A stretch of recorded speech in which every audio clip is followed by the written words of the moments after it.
अस्सलाम वालेकुम स्टूडेंट्स। क्या हाल चाल है स्टूडेंट्स। उम्मीद करता हूँ कि अल्लाह के करम से आप बिल्कुल ठीक ठाक होंगे। बेटा आज हमने चैप्टर नंबर 6 के फ्लूइड डायनामिक्स का जो टॉपिक पढ़ना है वो हमारे पास है स्टोक्स लॉ। स्टोक्स लॉ असल में ड्रैग फोर्स ही है कि हमारे पास ड्रैग फोर्स को कैलकुलेट करने के लिए एक इक्वेशन ड्राइव की गई, एक एक्सप्रेशन दिया गया, वो हमने पढ़ना है आज कि हमने ड्रैग फोर्स किस फार्मूला के तहत मेजर करनी है। तो हमने आज यही कैलकुलेशन जो है किसने इसको इजाद किया, किसने पेश किया और किस तरह इसने कैलकुलेट किया और किस किस चीज़ पे डिपेंड करते हैं ये फार्मूला। तो हमने same as it as drag force जो है वो यहाँ पे डिस्कस करना है स्टोक्स लॉ को। स्टोक्स लॉ जो है हमारे पास सबसे पहले 1851 में जॉर्ज गैब्रियल स्टोक्स ने ड्राइव एन एक्सप्रेशन दिया। उसने एक एक्सप्रेशन ड्राइव किया नो एज स्टोक्स लॉ, जिसको हम जानते हैं स्टोक्स लॉ के नाम से, फॉर द फ्रिक्शनल फोर्स, जो कि फ्रिक्शनल फोर्स के लिए था, आल्सो का ड्रैग फोर्स, जो कि हम ड्रैग फोर्स भी कहते हैं उसे, exerted on a spherical objects. Stokes law, यहाँ से हमें पता चला कि स्टोक्स लॉ और ड्रैग फोर्स जो है हम सिर्फ और सिर्फ स्फेरिकल ऑब्जेक्ट्स पे कैलकुलेट कर सकते हैं। अदर देन ऑब्जेक्ट्स के ऊपर हम स्टोक्स लॉ अप्लाई नहीं कर सकते और ना ही हम उनकी फोर्स जो है वो कैलकुलेट कर सकते हैं, जो कि ड्रैग फोर्स है, रेजिस्टेंस फोर्स है। हमारे पास this the law states that the drag force, हमारे पास ड्रैग फोर्स जो है on a sphere of radius R moving slowly with speed v। हमारे पास द लॉ जो है, इसकी स्टेटमेंट जो है वो कुछ इस तरह है कि आर जो है, अगर एक बॉडी है उसका रेडियस आर है, moving slowly with speed v, वो स्पीड v के साथ मूव कर रही है थ्रू अ फ्लूइड के जरिए ऑफ अ विस्कोसिटी, जिसकी विस्कोसिटी हमारे पास ईटा है, इज गिवन बाई, उसको हम कुछ इस तरह लिखते हैं कि F D is equal to 6 pi eta R V, कि हमारे पास जो ड्रैग फोर्स है किसी भी बॉडी की, वो ईटा आर और वेलोसिटी के साथ डायरेक्टली प्रोपोर्शनल का रिलेशन रखती है।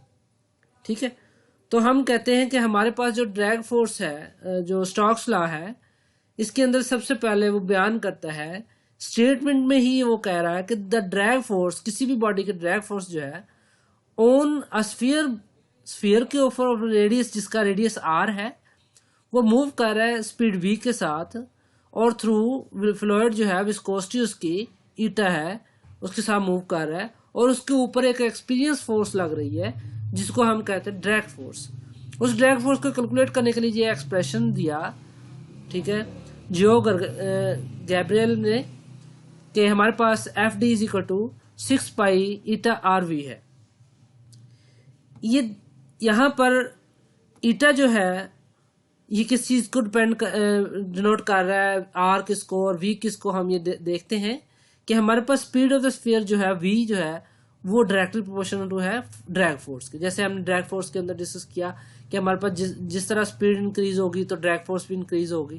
ठीक है, ये डिपेंड करता है, ड्रैग फोर्स जो है डिपेंड करती है किसके ऊपर, स्पीड के ऊपर। ये हमें स्टोक्स लॉ बता रहा है। उसके बाद हमारे पास रेडियस होता है, जो कि रेडियस जो है अगर बड़ा हो तो हमारे पास ड्रैग फोर्स भी बढ़ जाती है, रेडियस कम हो तो ड्रैग फोर्स भी क्या हो जाती है, कम हो जाती है। हमारे पास इसी तरह मीडियम जो है, अगर विस्कोसिटी मीडियम की इंक्रीज हो जाए तो हमारे पास ड्रैग फोर्स भी क्या हो जाती है, इंक्रीज हो जाती है। मीन्स कि हमारे पास ड्रैग फोर्स जो है वो किसके ऊपर डिपेंड करती है, विस्कोसिटी पे, रेडियस पे और स्पीड पे। अब हम एक एग्जांपल देखते हैं कि हम दो बीकर लेते हैं। ठीक है, ये दो बीकर हैं, इसमें कंसंट्रेशन ऑफ वाटर जो है एंड मोबाइल समझ लें, शहद समझ लें, पानी समझ लें, दूध समझ लें, कि हमारे पास ये ज्यादा है और यहाँ पे कम है। हमने दो स्फीयर लिए, ठीक है, दोनों हम वजन है, हम रेडियस है, उनका सेम रेडियस है, सेम उनका वजन है, ठीक है। और वो वेलोसिटी हम v के साथ, किसी एक वेलोसिटी के साथ दोनों को हम मूव करते हैं एक पानी की तरफ, एक बीकर के अंदर फेंकते हैं। तो हमारे पास ये इस तरह यहाँ पे एक ही टाइम में पहुंचे, ठीक है। इंटरेस्ट जो है इन्होंने दोनों ने एक ही वक्त में की, लेकिन यहाँ पे अब ये इंटर हो गया है, अब इसकी विस्कोसिटी जो है ये डिपेंड करेगी इसके ऊपर, ठीक है, कि इसकी ड्रैग फोर्स इसके ऊपर किस तरह लगानी है। अगर इस मटेरियल की, इस फ्लूइड की विस्कोसिटी ज्यादा होगी तो इसके ऊपर ड्रैग फोर्स ज्यादा लगेगी, अगर कम होगी तो कम लगेगी, ठीक है। तो हमारे पास यही बॉडी सेम टाइम में देखें कि ये कहाँ पर पहुंची और ये यहाँ पे, इसी तरह इसके ऊपर ड्रैग फोर्स ज्यादा लग रही है, अब इसके ऊपर अब स्टार्ट हुई है, तो लिहाजा ये इसके ऊपर फोर्स ज्यादा लगेगी और कम लगेगी, और इसके ऊपर ज्यादा लगेगी ड्रैग फोर्स, ठीक है। तो ये बॉडी एक ही टाइम में दोनों जा रहे हैं, ये यहाँ पर पहुंच गई है और ये यहाँ पे, क्यों? क्योंकि इसके ऊपर विस्कोसिटी इसकी ज्यादा थी, जिसकी वजह से इसके ऊपर ड्रैग फोर्स ज्यादा लगी, और यहाँ पे विस्कोसिटी कम थी, जिसके ऊपर वजह से इसके ऊपर ड्रैग फोर्स कम लगी। इसी तरह हम क्या करते हैं, अब रेडियस जो है इंक्रीज कर लेते हैं, हम इसके 2 बीकर फिर लेते हैं और हम इन स्फीयर का रेडियस जो है इंक्रीज कर लेते हैं। अब हमने इन दोनों स्फीयर्स को क्या किया, पानी के अंदर ढेला, तो अब क्या हो रहा है, इसके ऊपर जैसे रेडियस इंक्रीज हो गया, इसके ऊपर जाहिर सी बात है फोर्स भी ज्यादा एरिया के ऊपर लगेगी। तो हमारे पास जैसे ही इसके ऊपर ज्यादा फोर्स लगेगी तो ये क्या करेगा, इसकी निस्बत जो है वो कम मूव करेगा, ठीक है। जैसे ही इसका रेडियस इंक्रीज हुआ, इसके ऊपर जो विस्कोसिटी का डिपेंडेंसी है वो भी इंक्रीज हो गई, तो हमारे पास ड्रैग फोर्स भी क्या हो जाएगी, इंक्रीज हो जाएगी। तो यहाँ पे ड्रैग फोर्स इसके ऊपर भी इंक्रीज हो जाएगी, यहाँ पे देखेंगे ये ज्यादा मूव कर गया, यहाँ पे देखेंगे अभी तक पैंदे के ऊपर नहीं पहुंचा। इसी तरह हमारे पास नेक्स्ट एग्जांपल जो हमने पहले पढ़ी है कि विस्कोसिटी के हिसाब से वो मेजर जो है वो टाइम के हिसाब से क्या करते हैं, नीचे की जाना मूव करते हैं। विस्कोसिटी जितनी ज्यादा होगी वो उतनी ऊपर ड्रैग फोर्स ज्यादा लगेगी और वो कम मूव करेगा, ठीक है। तो उम्मीद करता हूं कि आप बच्चों को समझ आ गई होगी, ठीक है, कि हमारे पास स्टोक्स लॉ क्या होता है। तो स्टोक्स लॉ एक बार दोबारा बताते चलूं कि ये एक मैथमेटिकल एक्सप्रेशन है जो कि हमने डिस्कस किया कि हमारे पास ये एक रिलेशन है जिसके जरिए हम क्या कर सकते हैं, फाइंड कर सकते हैं कि हमारे पास ड्रैग फोर्स कितनी लगती है।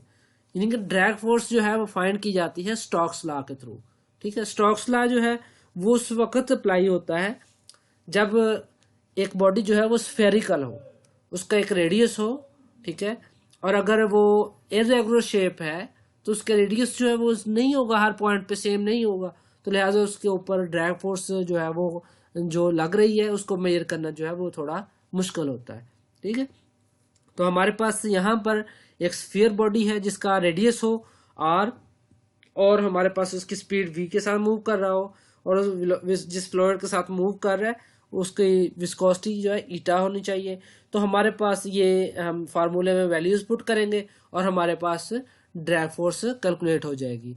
तो ये हमारे पास स्टोक्स लॉ है, ठीक है, हम इसके जरिए ड्रैग फोर्स फाइंड कर सकते हैं। थैंक यू बेटा। अगर कोई आपकी डिफिकल्टी महसूस हो आपको तो आप कमेंट में क्वेश्चन कर सकते हैं और इंशाल्लाह हम मिनिमम टाइम में आपके क्वेश्चंस का आंसर देंगे। ओके बेटा, अल्लाह हाफिज, अस्सलाम वालेकुम।